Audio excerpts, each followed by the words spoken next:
Good morning. नमस्कार साथियों, राजकीय स्नातकोत्तर महाविद्यालय बारा से मैं डॉक्टर राकेश वर्मा, सहायक आचार्य राजनीति विज्ञान विभाग, बीए सेकेंड ईयर के छात्र छात्राओं का इस ऑनलाइन क्लासेस में स्वागत करता हूं।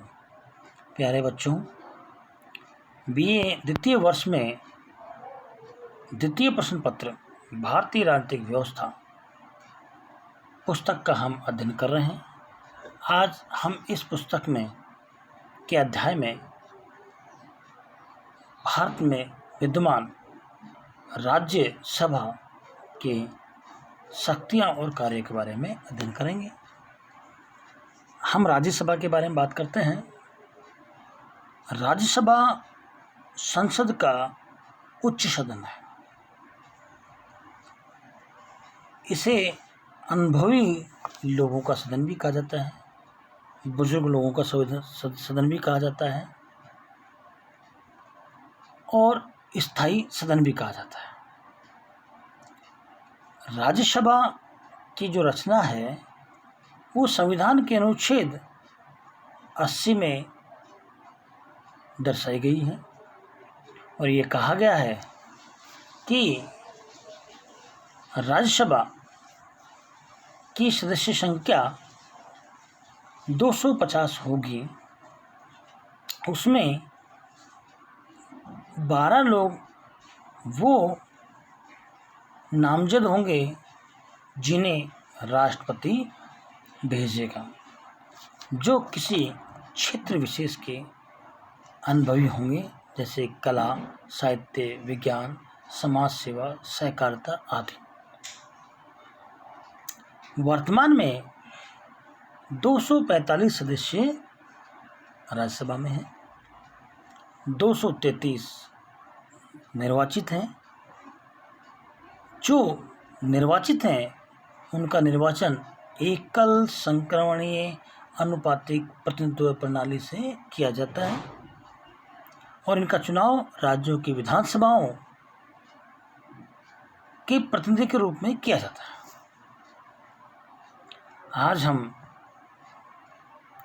राज्यसभा की शक्तियां और कार्य के बारे में अध्ययन करेंगे। राज्यसभा की संरचना लोकसभा के सहयोगी एवं सहायक सदन के रूप में की गई है। राज्यसभा और जिसकी शक्तियां लोकसभा के समकक्ष होती हैं। कुछ विशेष शक्तियां राज्यसभा को प्रदान की गई हैं और कुछ विशेष शक्तियां लोकसभा को प्रदान की गई हैं। आज हम बात करते हैं राज्यसभा के विधायी शक्ति के बारे में। कोई विधेयक तब तक कानून नहीं बनता जब तक वह सदन के दोनों सदनों से पारित हो जाए। यदि दोनों सदनों में मतभेद हो तो राष्ट्रपति दोनों सदनों का संयुक्त अधिवेशन बुला सकता है। संयुक्त बैठक में दोनों सदनों के सदस्यों के बहुमत से जो भी निर्णय होगा वह अंतिम समझा जाएगा। राज्यसभा किसी भी सामान्य विधेयक को पारित करने में अधिक से अधिक 6 महीने तक विलंब कर सकती है। ये बात होती है रह सकती है। लोकसभा के साथ साथ राज्यसभा को विधि निर्माण की शक्ति प्राप्त है। संविधान के द्वारा अवित्तीय विधेयकों के संबंध में लोकसभा और राज्यसभा को समान शक्तियां दी गई हैं। लोकसभा या राज्यसभा दोनों सदनों में से किसी भी सदन में पहले कोई भी विधेयक प्रस्तावित किया जा सकता है और दोनों सदनों से पारित होने के बाद राष्ट्रपति के हस्ताक्षर के लिए भेजा जाता है। सामान्यतः सभी महत्वपूर्ण विधेयक लोकसभा में पारित किए जाते हैं, न कि राज्यसभा में। यदि दोनों सदनों में किसी विधेयक के संबंध में मतभेद हो जाते हैं तो राष्ट्रपति के द्वारा दोनों सदनों की संयुक्त बैठक बुलाई जा सकती है। विधेयक एक सदन द्वारा स्वीकार किए जाने के बाद 6 महीने की अवधि के अंदर दूसरे सदन द्वारा उसे स्वीकार नहीं किया जाता है तो संयुक्त अधिवेशन बुलाया जाता है। संयुक्त अधिवेशन की अध्यक्षता लोकसभा के अध्यक्ष के द्वारा की जाती है और संयुक्त बैठक में विधेयक के भाग्य का निर्णय बहुमत के आधार पर किया जाता है। हम इस बात को जानते हैं कि लोकसभा में जो सीटें हैं 545 है और राज्यसभा में 245 है, तो ये साफ साफ जाहिर होता है कि लोकसभा का बहुमत ज़्यादा होता है। अनुच्छेद 108 में प्रावधान किया गया है संयुक्त अधिवेशन का। इस प्रकार औपचारिक दृष्टि से अवित्तीय विधेयक के संबंध में दोनों सदन समान है, लेकिन वास्तव में राज्यसभा की स्थिति किन्हीं बातों में कमजोर मानी गई है। बात देखिए आगे कि संयुक्त अधिवेशन बुलाने की शक्ति राष्ट्रपति को है। राष्ट्रपति द्वारा ही कार्य मंत्रिपरिषद के परामर्श के आधार पर ही किया जाता है। मंत्रिपरिषद लोकसभा के प्रति उत्तरदायी होता है। अतः बहुत अधिक संभावना इस बात की है कि संयुक्त अधिवेशन बुलाने के संबंध में मंत्रिपरिषद लोकसभा के दृष्टिकोण को ही अधिक ध्यान में रखते हैं। यदि राज्यसभा किसी विधेयक को पारित करने में अधिक से अधिक 6 माह का विलंब कर सकती है, ये लोकसभा द्वारा इच्छित विधेयक के पारित होने में स्थायी बाधा नहीं डाल सकती। अभी तक केवल 2 बार ऐसा हुआ है जब संयुक्त बैठक बुलाई गई थी। पहला 1961 में जब दहेज निषेध विधेयक बनाया गया था। इसके संबंध में मतभेद दूर करने के लिए दोनों सदनों की संयुक्त बैठक बुलाई गई थी। 2 दिन की बैठक में मतभेद दूर हो जाने पर विधेयक पारित कर दिया गया। दूसरा 1978 में बैंकिंग सेवा आयोग विधेयक बना पर विचार के लिए दोनों सदनों की संयुक्त बैठक बुलाई गई। संयुक्त बैठक में यह विधेयक उसी रूप में पारित हो गया जिस रूप में लोकसभा ने पारित किया था।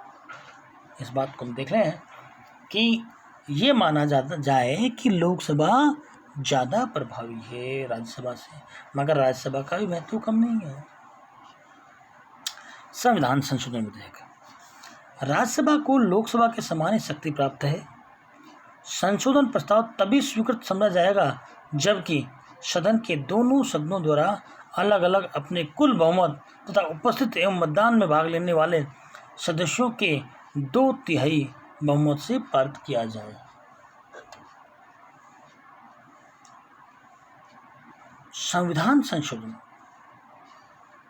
के संबंध में राज्यसभा को लोकसभा के समान शक्तियां हैं।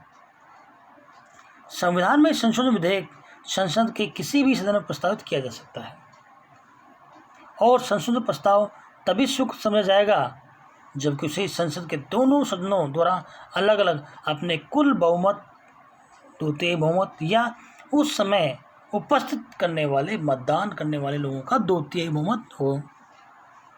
गणपूर्ति 1/10 है।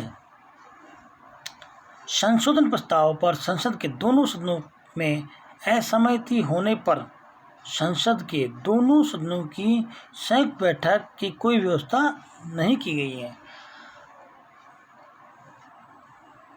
ऐसी स्थिति में संशोधन प्रस्ताव गिर जाता है। 1970 में प्रीवियस समाप्त करने से संबंधित संविधान संशोधन का प्रस्ताव लोकसभा में पारित होकर जब राज्यसभा में गया तब राज्यसभा के द्वारा उसे अस्वीकार कर दिया गया। फिर भी संशोधन हुआ।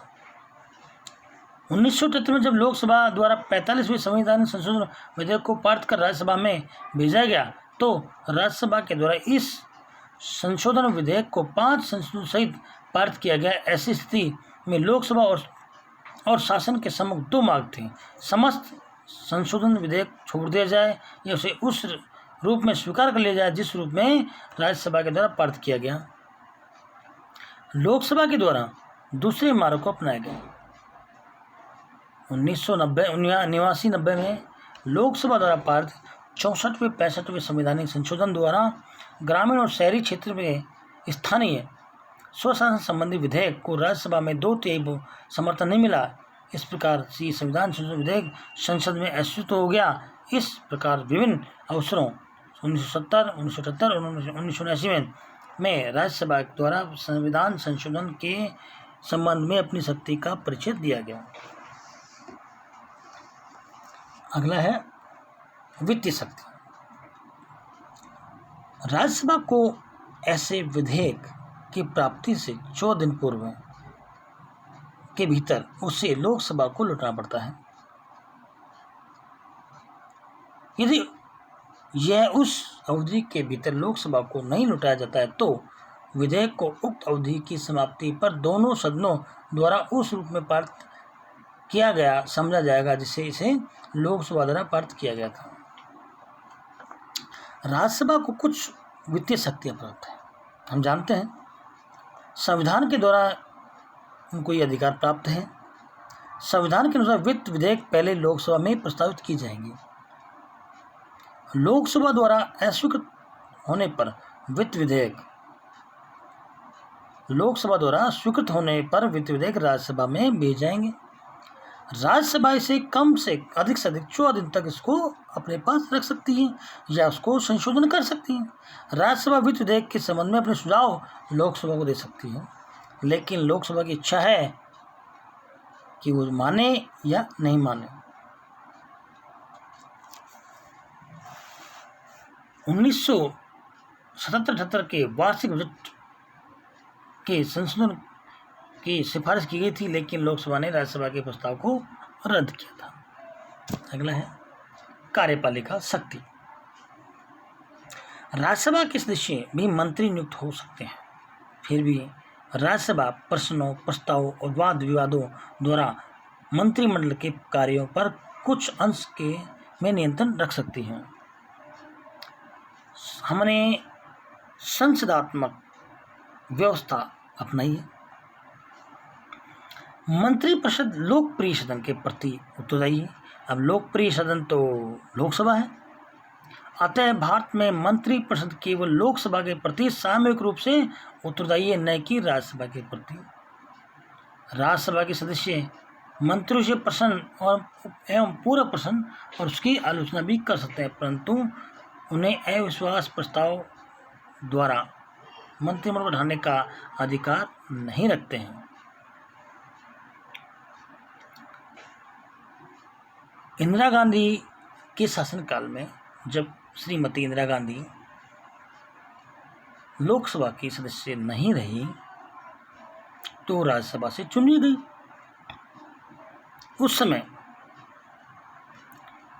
राज्यसभा से चुनी गई और प्रधानमंत्री रही। डॉक्टर मनमोहन सिंह राज्यसभा के सदस्य थे, प्रधानमंत्री रहे। एक बात महत्वपूर्ण है, यदि कोई राज्यसभा का सदस्य है और वो कार्यपालिका में जाता है तो वह सामूहिक रूप से कार्यपालिका का सदस्य होने के नाते लोकसभा के प्रति ही उत्तरदायी होगा, न कि राज्यसभा के प्रति। निर्वाचन संबंधी कार्य। राष्ट्रपति के निर्वाचन में राज्यसभा के निर्वाचित सदस्य भाग लेते हैं। उपराष्ट्रपति का निर्वाचन तो दोनों सदनों की संयुक्त बैठक में ही होता है। राज्यसभा के निर्वाचित सदस्य राष्ट्रपति के निर्वाचन मंडल के रूप में भाग लेते हैं। राज्यसभा के सदस्य लोकसभा के सदस्यों के साथ मिलकर उपराष्ट्रपति का चुनाव करते हैं।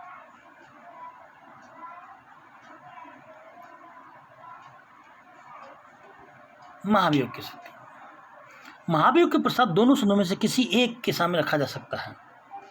राज्यसभा 2/3 बहुमत से एक प्रस्ताव पारित कर सकती है। राज्यसभा लोकसभा के साथ मिलकर राष्ट्रपति, सर्वोच्च न्यायालय के न्यायाधीशों तथा अन्य कुछ पदाधिकारियों पर महाभियोग लगा सकती है। महाभियोग केवल तभी पारित समझा जाएगा जब दोनों सदन इस प्रकार के प्रस्ताव को स्वीकार कर लें।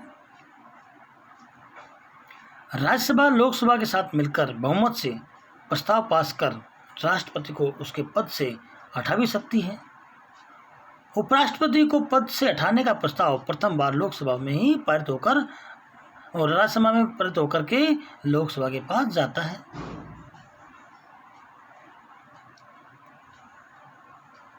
अगला, विशेष शक्तियां जो राज्यसभा के पास में है। अनुच्छेद 249 के अंतर्गत राज्य सूची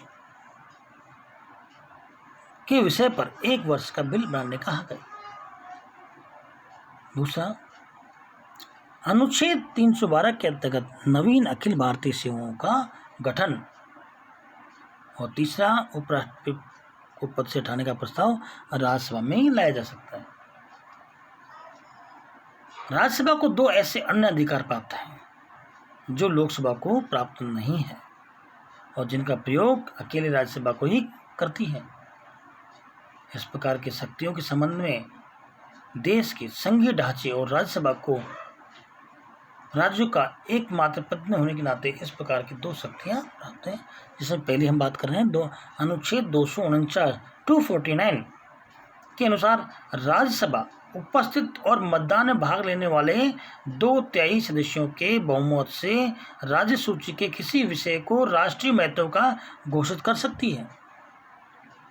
राज्यसभा द्वारा ऐसे प्रस्ताव पास कर दिए जाने पर संसद उस विषय पर कानून का निर्माण करती है।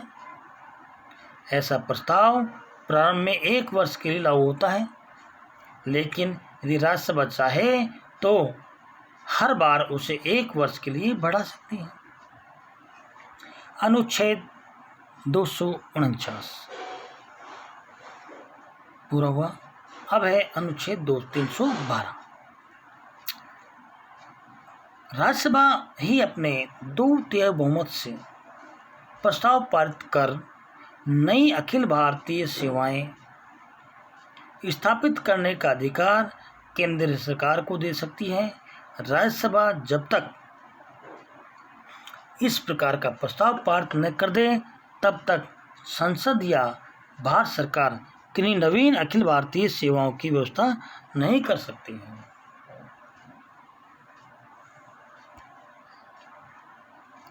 इस प्रकार हमने आज राज्यसभा की शक्तियों का अध्ययन किया।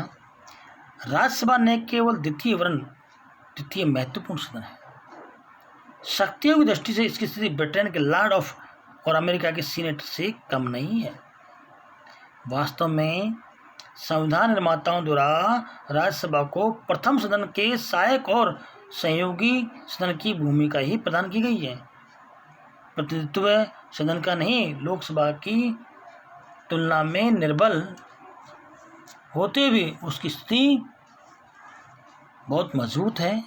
इसके संबंध में प्रोफेसर पायले ने कहा है कि राज्यसभा एक निरर्थक सदन या व्यवस्थापन पर केवल रोक लगाने वाला सदन ही नहीं है। वास्तव में राज्यसभा शासन तंत्र का एक आवश्यक अंग है, केवल दिखावे मात्र का दूसरा सदन नहीं है। राज्यसभा बहुत ही महत्वपूर्ण सदन है। राज्यसभा की स्थिति प्रारंभ से ही पर्याप्त विवाद रही है। डॉक्टर अम्बेडकर ने द्वितीय सदन के बहुमत बहुत अधिक पक्ष में नहीं थे। संविधान लागू किए जाने के बाद भी अनेक बार इसकी आलोचना करते हुए इसे समाप्त कर देने की बात कही गई। राज्यसभा की प्रति की गई आलोचनाओं के आधार पर ऐसा लगता है कि राज्यसभा निरर्थक सदन है, पर हम ऐसा नहीं मान सकते, क्योंकि संविधान में दिया गया कोई भी उपबंध निरर्थक नहीं, क्योंकि वो इसलिए महत्वपूर्ण है क्योंकि उसके बारे में पूर्ण विचार कर लिया गया। प्रोफेसर पायली का वक्तव्य सही है कि यह सदन बहुत ही मजबूत सदन है। इस प्रकार हमने आज राज्यसभा की शक्तियां और कार्यों के बारे में बात की। सभी का इस ऑनलाइन क्लासेस में बहुत बहुत ही धन्यवाद, आभार। Thanks all of you.